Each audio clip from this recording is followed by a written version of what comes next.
आज के समय में झारखंड में एक ऐसा संकट खड़ा हो चुका है जो हर दिन किसी न किसी परिवार की खुशियां छीन रहा है। जंगली हाथियों और इंसानों के बीच संघर्ष अब एक बड़ी त्रासदी का रूप ले चुका है। पिछले 2 महीनों में यकीन मानिए, जनवरी से लेकर के फरवरी 2026 तक राज्य के अलग अलग जिलों से लगातार ऐसी खबरें सामने आई जिनमें लोगों ने अपनी जान गंवाई है। ताजा घटनाओं में रांची के रातू क्षेत्र के सुबोध खलको की हाथी के हमले से मौत हो जाती है। यह सोमवार की घटना है, जबकि एक महिला गंभीर रूप से घायल हो जाती है। इससे पहले हजारीबाग में एक ही इलाके में 6 लोगों की जान चली गई। बोकारो में एक परिवार के 3 सदस्यों को हाथियों ने कुचल दिया। अगर इन बड़ी घटनाओं को ही जोड़ लिया जाए तो केवल 2 महीनों में कम से कम 10 से 12 लोगों की मौत हो चुकी है। यही विभिन्न मीडिया रिपोर्ट्स और सरकारी बयानों के अनुसार हाल के महीनों में यह आंकड़ा 20 से 27 मौतों तक पहुंच चुका है। यह संख्या सिर्फ एक आंकड़ा नहीं है, बल्कि उन परिवारों का दर्द है जिनके घर के कमाने वाले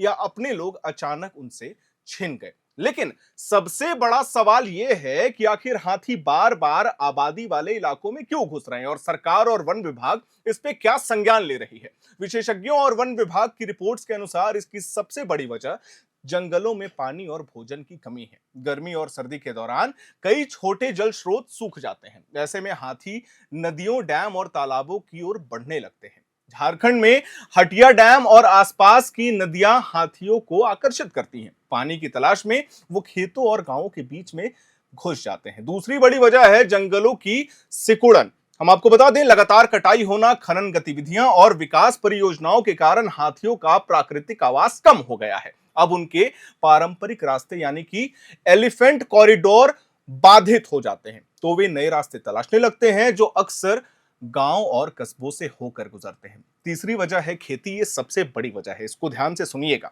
हाथी फसलों की ओर तेजी से आकर्षित होते हैं, खासकर धान, मक्का और सब्जियों की फसल की ओर।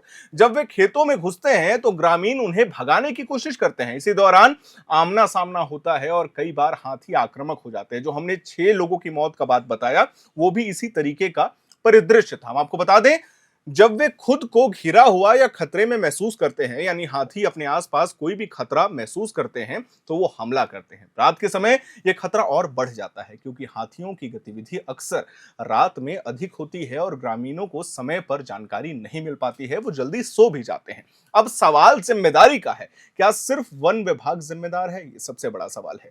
क्या स्थानीय प्रशासन की लापरवाही है? ये दूसरा सवाल। या ये पूरी व्यवस्था और पर्यावरण असंतुलन की समस्या है? सच्चाई यह है कि यह बहुआयामी संकट है।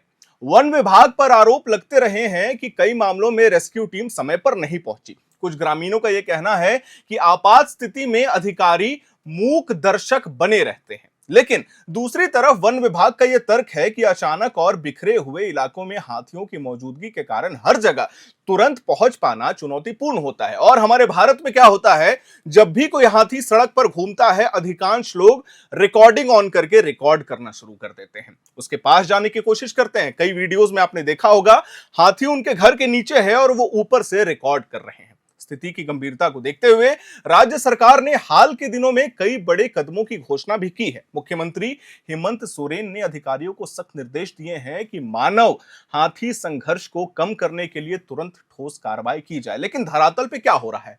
कुछ नहीं। वन विभाग एक समय यानी कि कॉम्पोजिट योजना तैयार कर रहा है, जिसे चरणबद्ध तरीके से लागू किया जाएगा। इस योजना के तहत संवेदनशील इलाकों में तुरंत रिस्पांस यानी कि क्विक रिस्पांस टीम तैनात की जाएगी। इन टीमों में प्रशिक्षित कर्मी रहेंगे, बहुत विशेष वाहन होंगे ताकि हाथियों को सुरक्षित तरीके से जंगल की ओर दोबारा खदेड़ा जा सके। इसके अलावा तकनीक का सहारा लेने की भी योजना है।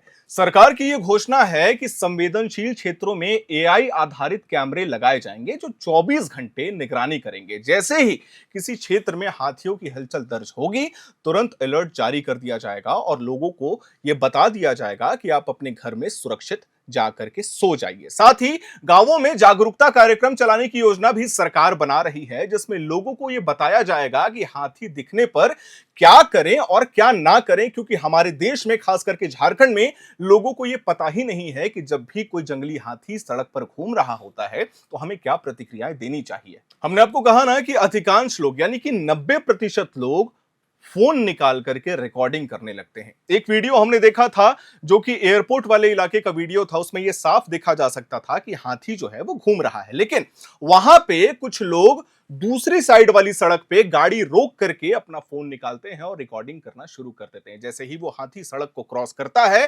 तुरंत वन विभाग की टीम उन पे चिल्लाने लगती है, उन्हें कहती है कि आप सुरक्षित जगह पे चले जाइए। आपने यह भी देखा होगा या ये सोचते होंगे कि अगर कोई हाथी सड़क पर घूम रहा है तो उसके ऊपर कोई कार्रवाई क्यों नहीं होती?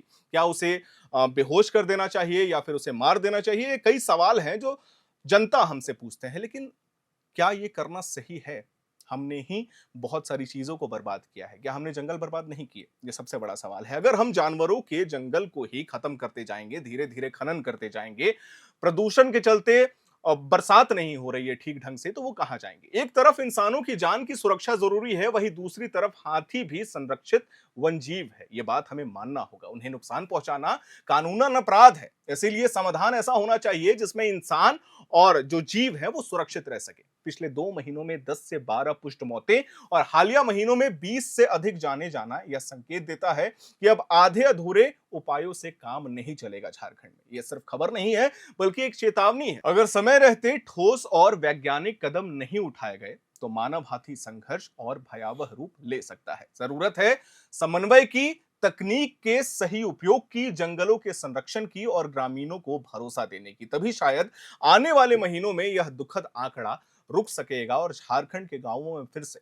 शांति लौट पाएगी। खैर, हम आपसे एक ही अनुरोध करने चाहेंगे एयर नाउ के माध्यम से कि जब भी आप इस तरीके की गतिविधि देखें, जब भी आप देखें कि हाथी का एक झुंड या फिर कोई एक हाथी आपके इलाके में घुस गया है, सबसे पहला काम यही करिए, अपने फोन को अपने घर में रखिए, स्वयं घर में जाइए और अपने परिवार को सुरक्षित रखिए। क्योंकि वो 2 मिनट का वीडियो रिकॉर्ड करने के चक्कर में, क्योंकि हाथी बहुत तेज दौड़ते हैं, ये हम नहीं कह रहे, आप रिसर्च कर लीजिए, आप सर्च कर लीजिए, हाथी बहुत तेज दौड़ते हैं। आप उनका कंपटीशन नहीं कर सकते, उनके साथ आप दौड़ नहीं सकते, आप बच के भाग नहीं सकते। तो जब भी आप कहीं हाथी देखें, सबसे पहला कदम यही होना चाहिए कि अपने घर में सुरक्षित, या फिर अगर आप घर में मौजूद नहीं है तो दूरी बना लीजिए, वहां से दूर चले जाइए और अपने घर में सुरक्षित रहिए। खैर, आने वाले समय में सरकार और वन विभाग इस पे क्या संज्ञान लेती है, ये अपने चैनल के माध्यम से अपने दर्शकों को हम बताते जाएंगे। मैं उम्मीद करता हूं ये जानकारी, ये वीडियो आपको पसंद आया होगा। इसे लाइक करें, शेयर करें, हमारे चैनल को सब्सक्राइब करें। कैमरे के पीछे मौजूद है मेरे सहयोगी विकास, मेरा नाम है हर्षित और आप देख रहे हैं एयर नाउ।